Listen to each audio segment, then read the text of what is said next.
What's up, everyone? Dose XL here, or Lethal Dosage XL. I'm here with Vehi19. What's up, Vehi? What's up, guys? We're going to be revealing our summer draft lottery order and the pool alignments for Pool A and B in the 2018 IOHL Summer Tournament. We're not going to waste too much time. We're going to get right into the reveal here because we know that's what everyone really wants to see. So as this fades in here,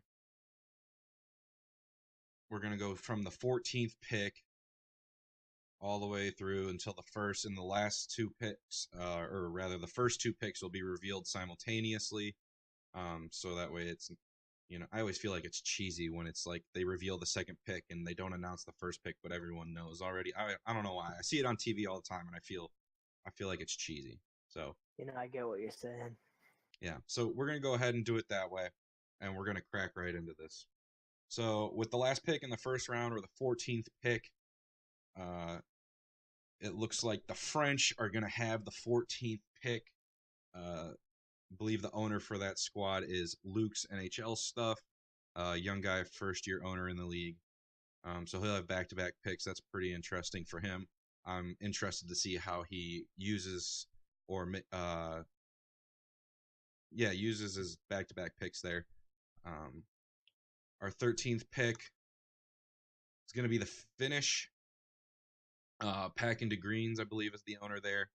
Another first-year owner. So a couple first-year owners getting 4 straight picks from the end of the first into the second round.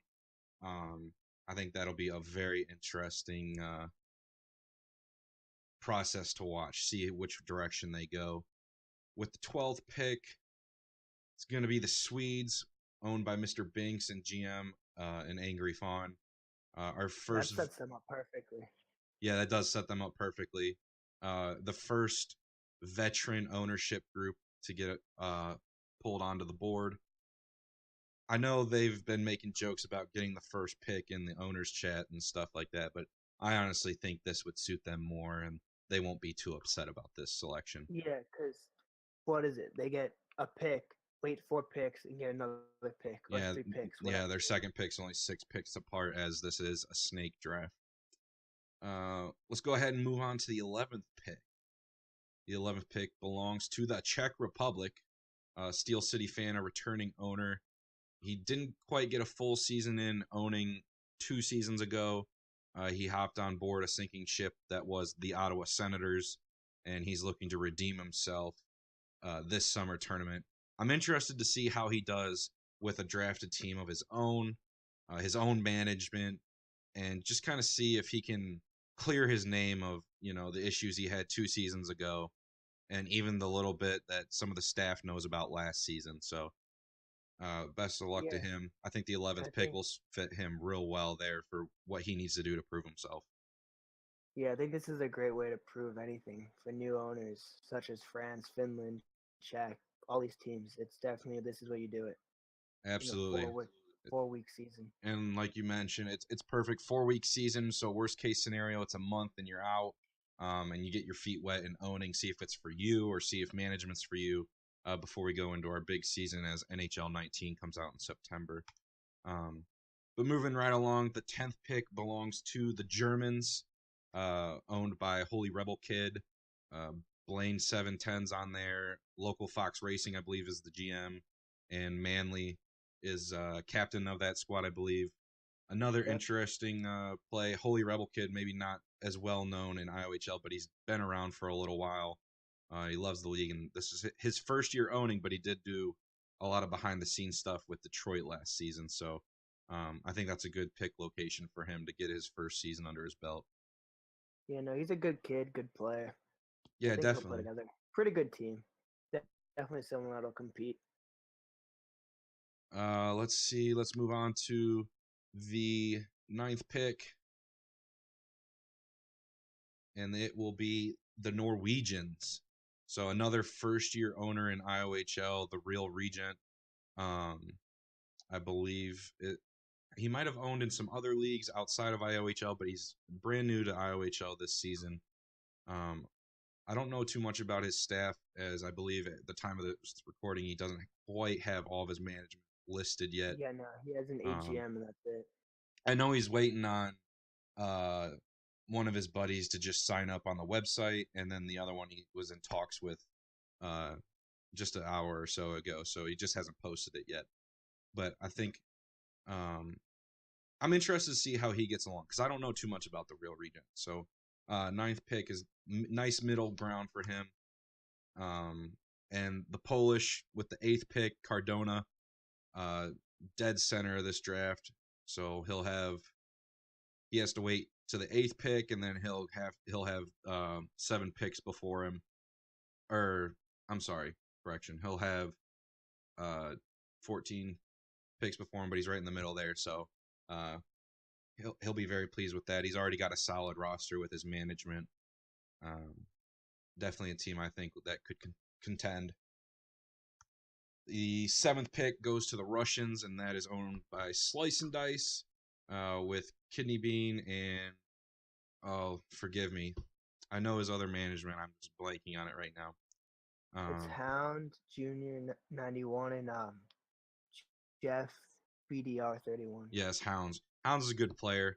I've played with him for fun here and there, and he always seems to make some big plays in the games, whether it's a league game or a pickup game. So a nice little group of management there. 7th pick will serve them well, I think. The sixth The pick, Slice is like a second hobby right here. yeah. The 6th pick is going to go to the Swiss, and I believe that's Ev Gondorella, if I'm not mistaken. Yep, Um, indeed. That's he's in his second season owning in IOHL. Uh, a very proven owner. He had a great run last season in the playoffs, and he knows how to put a team together. So I think that 6th pick could be deadly for him. he's a really great locker room guy too. A lot of people like playing for him. Yeah. Really a good dude. The 5th pick goes to the Japanese, owned by myself. Pasternak and Crazy Ape are my GMs, with Farford at 92 as my captain. Um, I won't speak too much about my own team, so unless Vehi has something to say, we'll go ahead and just go right to the next I team. mean, Crazy Abe's a great player. I mean, that's the man right there that can carry any team. Yeah, I feel like my team. I will say this: I feel like my staff is in other leagues pretty well known. Yeah. Um, and the best part is we've been playing together for a while, so I'm looking forward to hopefully having a good season, making a good run at this thing. Um, but yeah, I'll be sure to let Abe know that you were hyping him up. I'm sure he'll love to hear that. Yeah. I've played with him enough. Moving on, the 4th pick goes to Great Britain, owned by Tank. I believe he's got Dookie as his captain, and I'm blanking on his GMs at the moment. Behi, if you know that. Giant, Giantman and Blue Oh yeah, Line yeah, yeah. 57. So Geinman, good defender, good guy, great personality. He was an owner last year, so lots of experience on his management. It sounds like Blue Line King, very solid D man. If he doesn't fall asleep or have to take care of his kids last minute. Um, The uh, one key of Tank owning a team is he can't request a trade after 2 weeks. yeah. Tank can't request a trade. Uh, but there's no trades in this summer tournament anyway, so Very true. he would have been screwed either way. So now that he's owning, maybe he won't be so upset because he controls his own destiny. Really. Moving on to the Definitely. 3rd pick, we got the United States of America, owned by Couture, Burns, Pavelski, whatever you call him by now. He's got AOW Showtime on his staff. Who else has he got, Vehi? Neil, Rambo, and Lindros. Oh, They're okay. gonna be a good team. Yeah, I think that'll be a team that could sneak up on people. I don't know if they'll necessarily make a huge splash right away, but I think they're a team that once they kind of find their groove, they'll compete with a lot of teams, and they might see some second lines early on and be able to take advantage of that. Yeah, I think they might get off to a slow start, but second to really third week, they're gonna pick it up. So we're gonna release both these two at the same time, and that would be Italy at the 2nd pick, and Canada gets the 1st pick. Kong 2, a returning IOHL owner, definitely has a veteran management. He's been running with those guys forever. Pizza Romo, uh, Donks as his captain, um, Lancott and as Lancott AGM. as his AGM. He's been playing with those guys for a while, so definitely another veteran team to look out for. Getting the second pick, that could be huge. Whether they decide to trade back and get more picks, or whether they're going to use that second pick, is yet to be seen. But you can bet your dollar that Kong's going to have. He's not going to waste that second pick. He's either going to trade back where he feels he's going to get better value for his Well, you pick. can't trade back, can you? Yeah, this year we are experimenting with trading picks, so that'll be exciting. We get a 1 week trade period before the draft, Oh, okay. so it's going to be interesting to see. And like I said, because he's a veteran, he knows how to handle his team, how to manage a team. If he doesn't feel like there's someone there at that 2 spot that he wants that is a valued at a 2 spot, you can bet he'll trade that back and get great value for it. And then probably the biggest surprise, another rookie owner gets the first pick, Night King 2016. He's got Mr. Bluntquist on his management, a couple other guys who I'm not familiar with. So very interesting there. I wonder what he's going to do, if he's going to hang on to the pick, if he's going to trade it back. And if he hangs on to it, who he's going to go after. You know, Yeah, I mean, there's a lot out there for him. If he's worried on the defensive side, there's a handful of great ones. As I mean, they're definitely outnumbered right now by the forwards and all that. But I yeah, just hope the first year owner doesn't make a mistake and pull the gun too early on someone. yeah, definitely, and that's definitely a mistake you see. That's very common with first year guys overvaluing players. Um, I mean, this will be my first experience being a true owner, so I'm trying to avoid the same mistakes while I talk about it. But um, you know, it it's a tricky business valuing Oh players. yeah, Especially in a I league mean, like this where a lot of times the turnover of players, aside from some of the league's best players, is different season to season. yeah, and I mean, you can't just base solely on points. Obviously, it comes into play of who they're with and who they're up against. Yeah, absolutely. Matchups are a big part of it. So we're gonna go ahead and go straight into pool alignment here. Um, as we move along,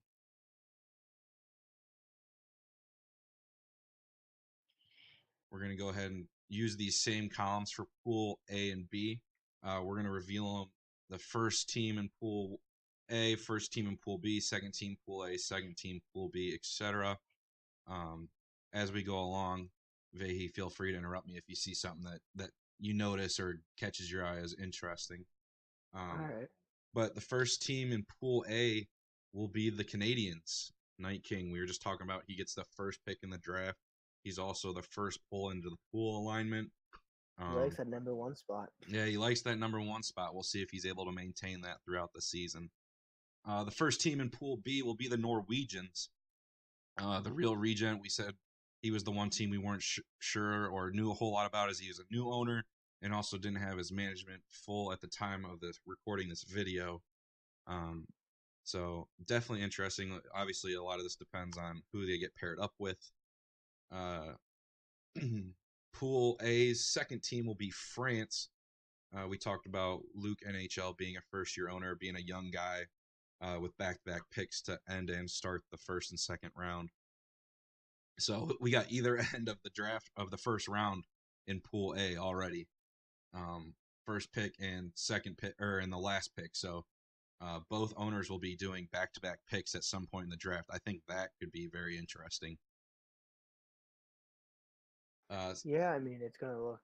I mean, we'll see how he goes. But right now, with him and Canada in the same pool, I mean, they could battle for wild card or they can battle for the last place. We'll see how it goes with the drafts. yeah. Moving into the second team from Pool B, it looks like it'll be the Italians. Kong 2. That's a tough draw for the Norwegians to get placed in the same pool with Kong and that veteran lineup.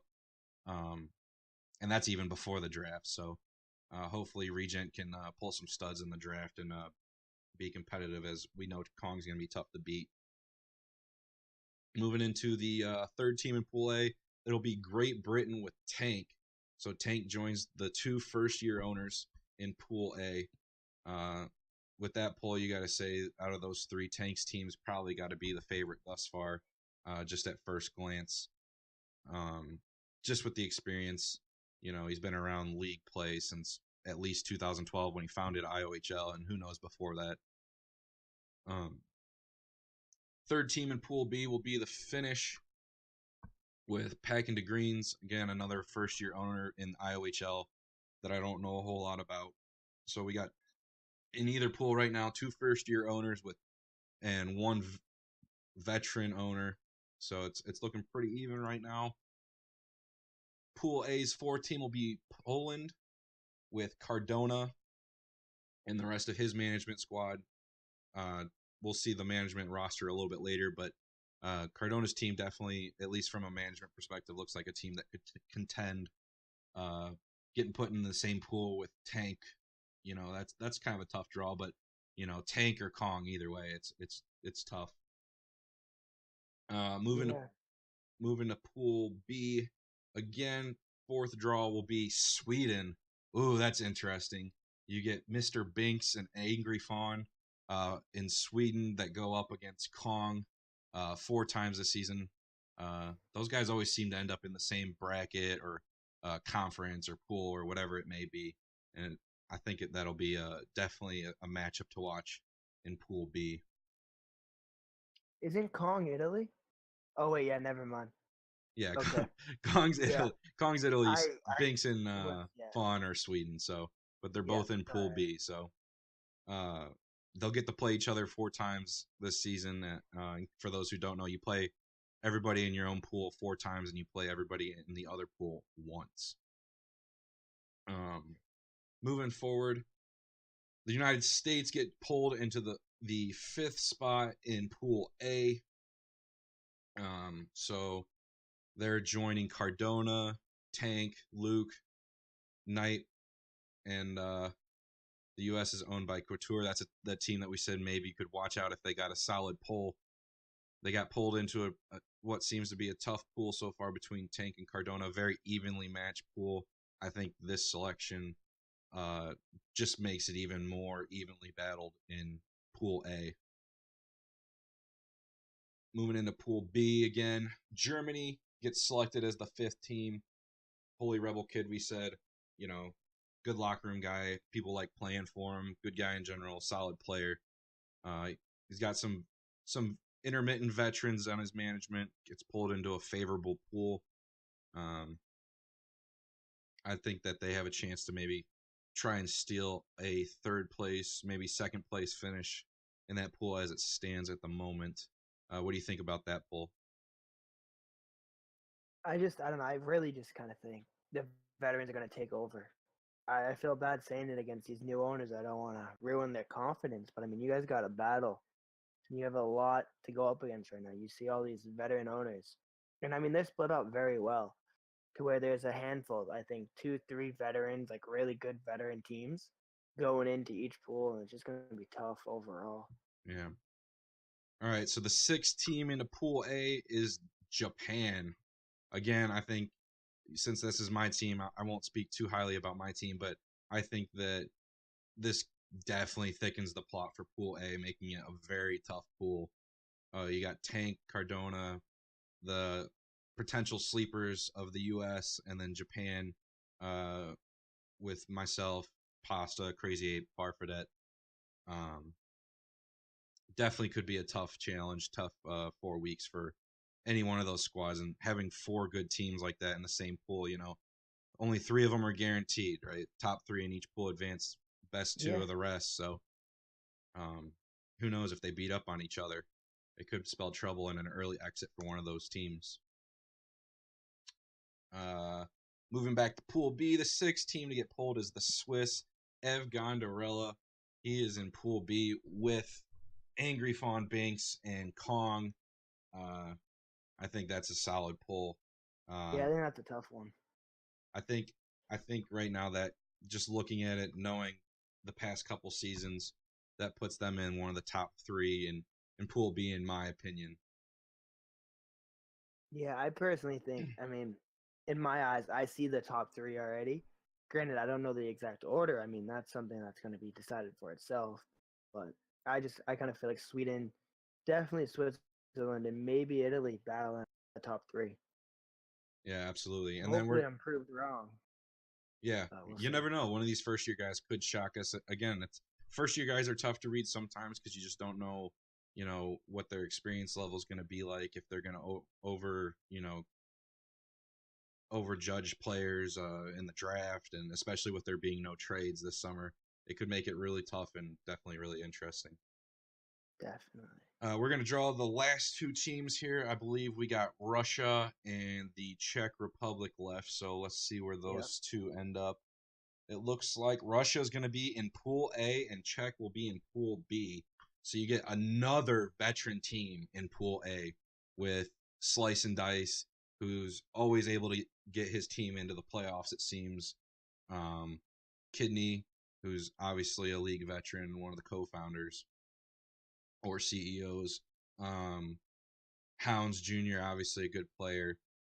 And then on the other side, you get Steel City looking for a chance to redeem himself. And I think for Steel City, this might have been one of the best situations he could have asked for as far as pool placement, looking at these two pools. You said you think that the top three in your mind is pretty clear. I would tend to agree with you. And then I would say the next two are pretty even, and Steel City's Czech Republic is one of those two, in my opinion.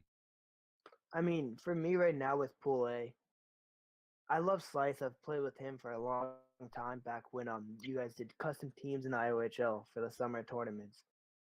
But honestly, I feel like Russia's going to be the odd man out in Pool A unless they can grab that second wild card spot. I mean, if Pool A grabs all five max spots, that'll be great. And I mean, clearly that'll be what's best for the playoffs. And as we see, I mean, all these guys can get great teams, but Pool A definitely looks to be the biggest and most depth pool we have. Yeah, if you mentioned that Pool A might be able to sneak five teams in the tournament. If they are able to sneak five into the tournament, which two do you think are the two left out? The two left out, I mean, I kind of think the two first years between Canada and France, I don't know if you can really set them up to battle against Tank, Cardona, USA, Japan, and then Russia too. I feel like they're just gonna kind of beat up on these two young owners, and just kind of go after them and attack them with not knowing the best way to match against these top teams. Yeah, it's definitely a good point there. You got Canada and France, obviously, as you mentioned, two first year teams.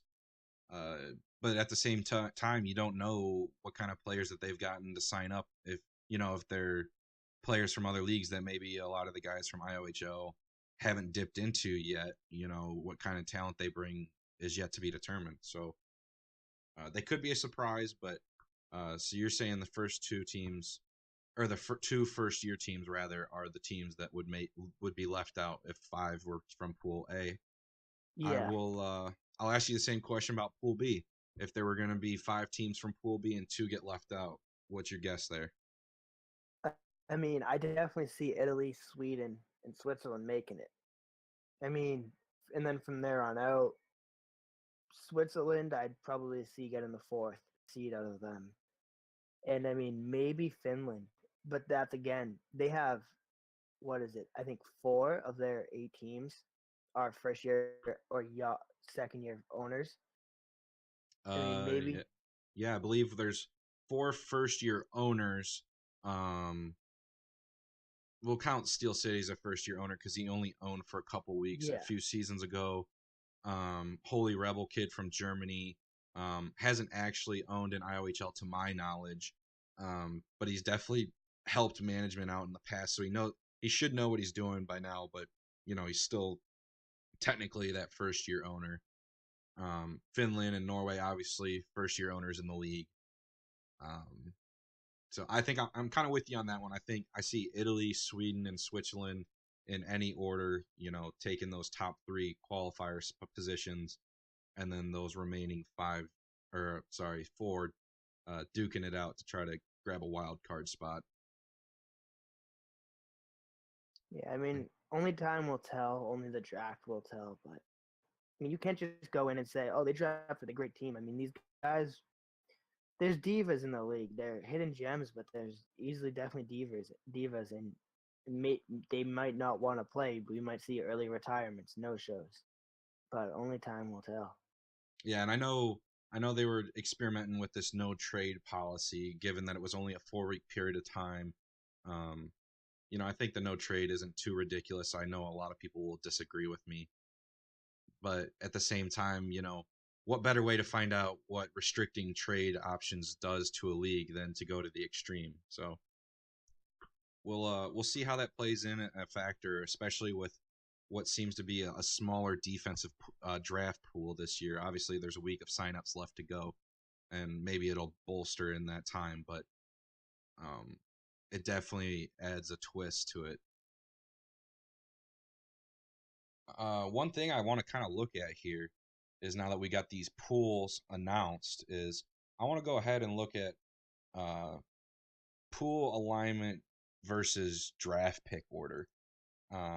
Kind of give us an idea of maybe what some teams will be thinking, where teams in each pool draft, and what that could possibly mean uh, to shape the pool.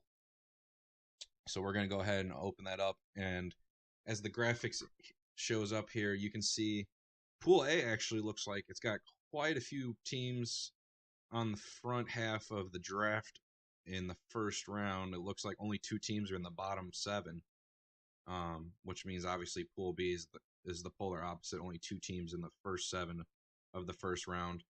Um, Interesting to note, though, Pool B, we talked about them having a lot of first-year owners. Um, 2 of the teams with veteran ownership, Switzerland and Italy, both in that front half of the first round, leaving a lot of those newer owners to kind of sit in the later stages of that first round.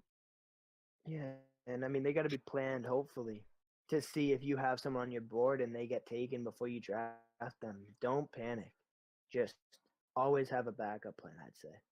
Absolutely. And Just being at the back end of that draft order might actually help some of these first year owners, because if someone that they did want gets taken, they can go to their second guy, and then their next pick isn't that far away where they can get that third guy that they wanted, before someone else can yeah. snatch them up. So I think that might actually play well into their hands.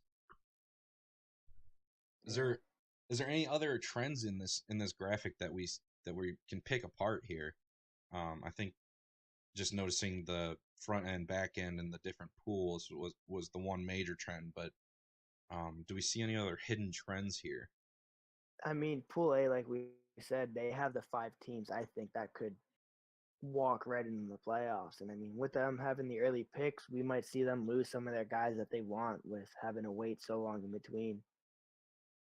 Definitely with like the lack of certain positions or lack of named players, Right. If you had to you put might see it more. if you had to put money on one team from each pool trading back, or even trading up for that matter, who do you think is going to be moving their draft order location here? I personally think that I mean these veteran guys. I mean they're obviously they want to do what they want to do to win. They got to do what they do, and I feel like they're gonna target these young guys or these un- unexperienced owners and try and get a good draft pick. So I mean France might be moving up if the other owners convince them that's better for them. And same with Germany or Norway. I mean they're ninth, they're middle of the pack, but that's still better than what some of these other teams have. Absolutely. The biggest thing that I think, as far as the draft order and the trading of picks, that could be interesting is, we mentioned Night King having the first pick, being a first year owner, and first year owners overestimating certain players. Do you think a veteran owner would be willing to trade up to try to get that first pick, guarantee a certain player that they want off the draft board, knowing that even though they got to wait another, 28 picks for their pick, they get to pick back to back later in the draft? Do you think that that might sneak into play? Do you think that that's less likely? What are your thoughts there? I honestly think Canada's going to stay where they are. I think these experienced guys don't want the first overall pick. They know their guys, they know what they're capable of. And I think they know how they're gonna fall, and these other owners. So I mean, I think the top four are gonna stay, unless Tank goes and makes a move or USA makes a move to drop back. But other than that, I think everyone else is gonna stay really similar. Yeah, it's just interesting things to think about. The trading of draft picks definitely livens it up a little bit. Obviously, after the draft, or the draft is 10 rounds after the draft, every other player that was undrafted or signs up late to the league gets randomly assigned to teams. Um, so, um, you could have some teams with these trades do 2-for-1 trades and, have teams end up with only 7 players, but then obviously they get some more randomly assigned players. Maybe they get some hidden gems. And I think this trading of picks definitely shakes it up a little bit, makes it more interesting and exciting. Yeah, and one note to these new owners: give your TC guys a chance. I mean, you see it in LG where these ECUs and TC guys tear it up.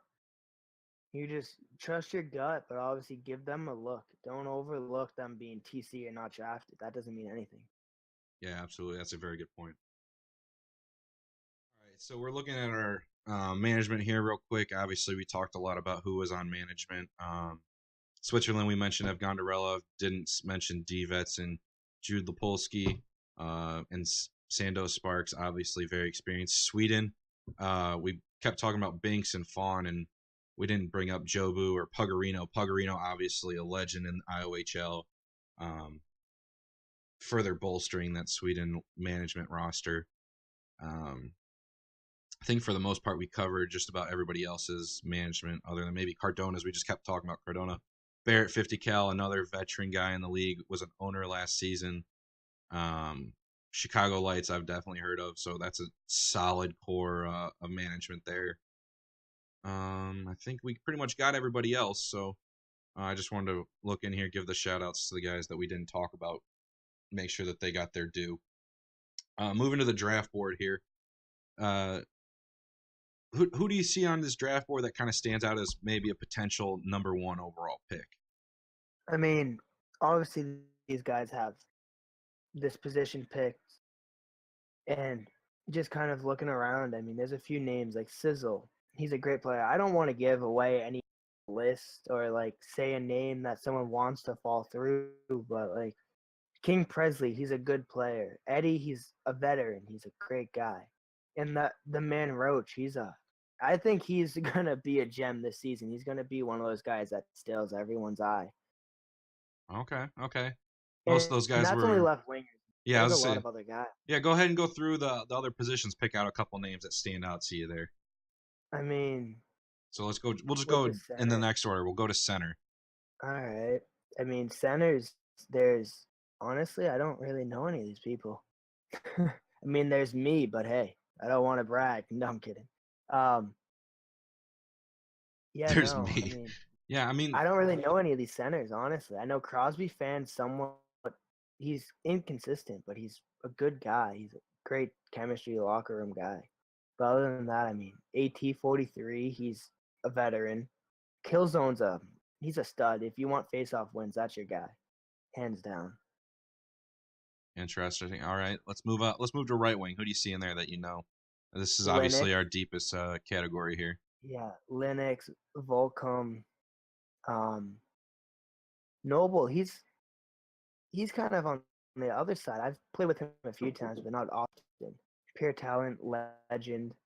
Bartlett's a great player. I mean, you look at that, you see Ruined Planet. He's a good kid. He's definitely going to be a under the radar player. Um, Holpe, I've heard great things about him. Haven't seen him play, but yeah, that for right wingers, I don't really know too many either. A lot of new names in this draft on the forward list. Yeah, I've recognized a few from maybe from like LG. I know I've seen a couple of guys names over there. Um, like I know CVNH is an LG guy. Holtby's an LG guy. Um, Sean Avery's an LG guy.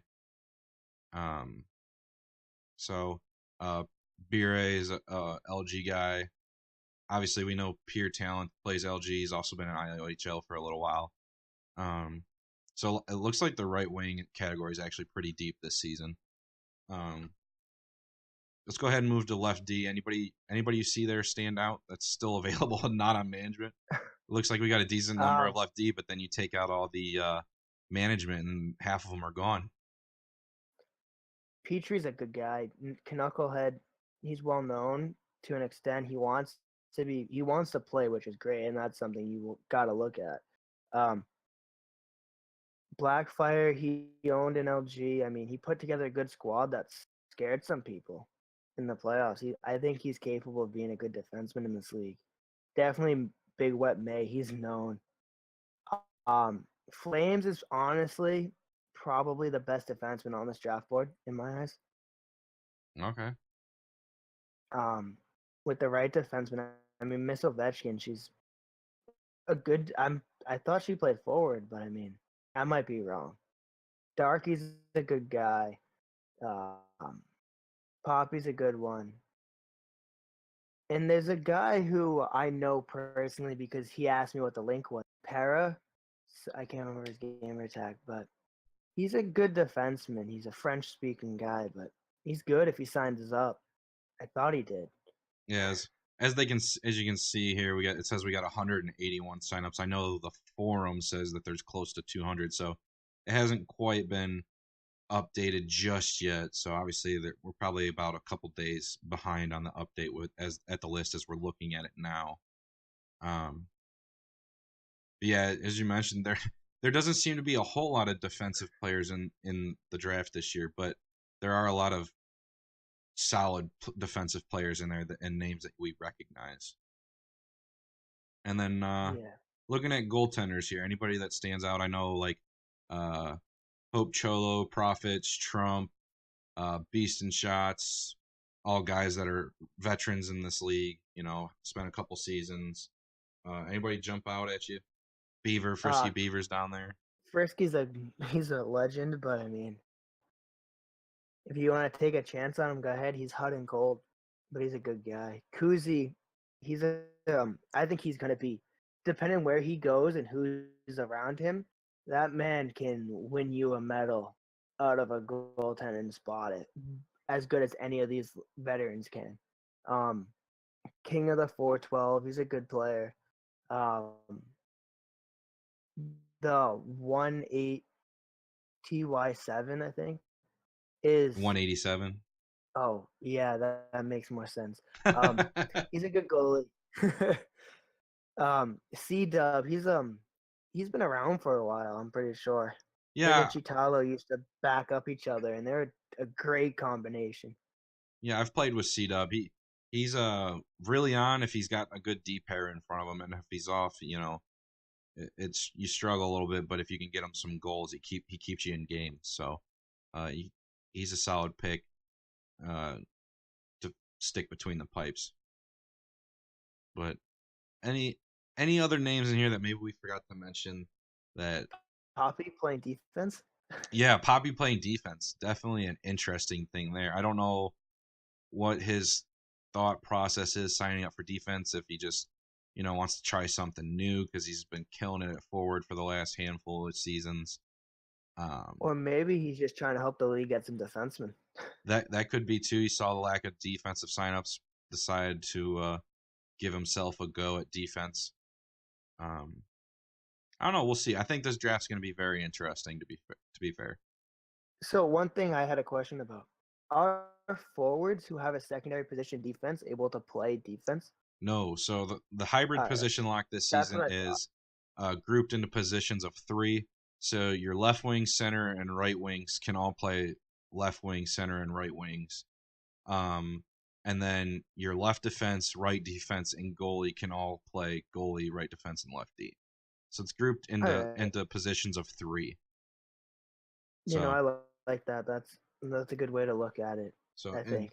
and I know the whole reason behind this was Tank wanted to try to go to a position lock to try to make the draft more pure, so people weren't hiding in positions they didn't play. Yeah, But that tends to happen a lot, and I but like you just that. look at the draft board like even now, and defense is it's struggling to get signups right now, and it's always like that in every league. Defense is always down. compared to the Yeah, forward because positions because I mean, you have a strong forward core. You're gonna burn these defensemen and not want them to play defense, or you're right, just gonna right, and push them so away. and I can't tell you the number of times I've seen goalies with signups where their secondary position is some form of defense more often than forward. Yeah, Um, so I felt like I proposed the idea of the hybrid lock to tank, like saying if you want to do a lock, this is what you would do. And, that just helps bolster the defensive board a little bit with those goalies. So it yeah. I may it think may it's a only be good half of them, way but to. that's 8 to 10 names more than what they would have had. Oh yeah, it definitely works out. I think in the long run that way. So, and I do think it won't be as big of an issue moving forward. Looking at the management list again, a lot of the teams that have management have pretty versatile players that can fill in if there's a struggle to fill a defensive position at any given night. So, Yeah, I know um, Cardona is a good guy who can play defense. I didn't know Pasternak was a goalie or yeah, even played goalie. he plays pretty much all 6 positions. He'll play whatever you need him to play. Okay. I don't think he's ever played anything other than forward in league play, unless Yeah, in that's LG he probably like where it's from. emergency called up. But um, yeah, I think he just signed up as goalie because at the time that's all he wanted to do. But then with management being excluded from the position lock, obviously, um, I'm sure you guys will see him all over the ice this season. Yeah, and if you do, watch out. He'll Yeah. get you.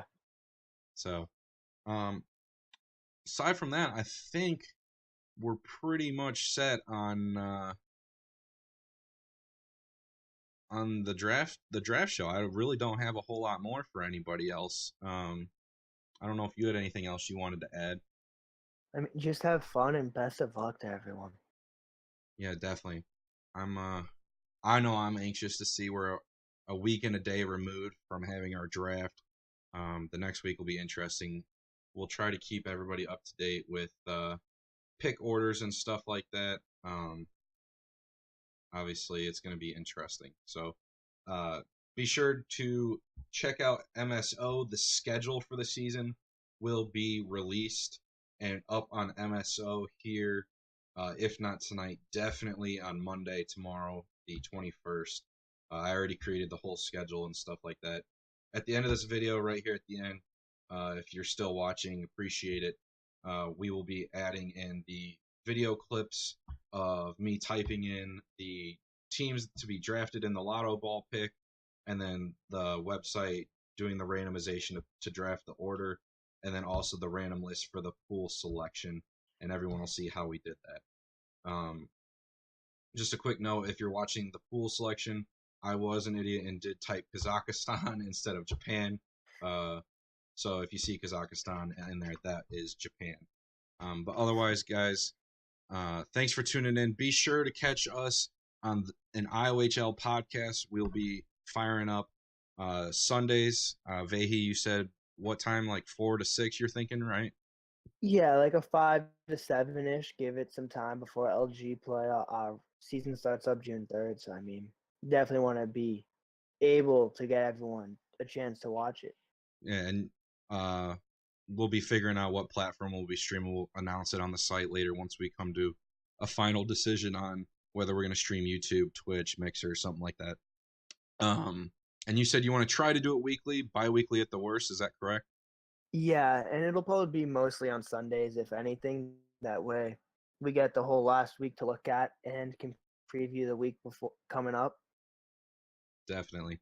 All right, guys. Well, I appreciate you tuning in to this video for the IOHL pre-recorded podcast, draft selection, pool alignment, schedule announcement show.